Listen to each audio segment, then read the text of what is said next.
ದಕ್ಷಿಣಾಮ್ನಾಯ ಶೃಂಗೇರಿ ಶಾರದಾ ಪೀಠದ 36ನೇ ಅಧಿಪತಿಗಳಾದ ಜಗದ್ಗುರು ಶ್ರೀ ಶ್ರೀ ಭಾರತೀ ತೀರ್ಥ ಮಹಾಸ್ವಾಮಿಗಳವರ ಒಂದು ವಿಶೇಷವಾದಂತಹ ಅನುಗ್ರಹದಿಂದ ಪ್ರಾರಂಭವಾಗಿರ್ತಕ್ಕಂತಹ ಈ ಅಂಬಿಕಾ ವಿದ್ಯಾಲಯವು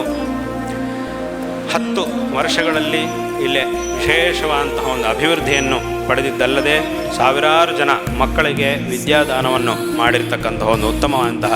ವಿದ್ಯಾಸಂಸ್ಥೆಯಾಗಿ ಒಂದು ಉತ್ತಮವಾದಂತಹ ಪ್ರಸಿದ್ಧಿಯನ್ನು ಗಳಿಸಿರುವುದು ಇದು ಅತ್ಯಂತ ಸಂತೋಷಕರವಾದಂತಹ ಒಂದು ವಿಷಯವಾಗಿದೆ. ಮತ್ತು ಈಗಾಗಲೇ ನಾವು ಹೇಳಿದ ಹಾಗೆ ಎಲ್ಲ ಮಕ್ಕಳಿಗೂ ಸಹ ವಿದ್ಯಾಭ್ಯಾಸದ ಜೊತೆಗೆ ಒಂದು ಉತ್ತಮವಾದಂತಹ ಸಂಸ್ಕಾರವನ್ನು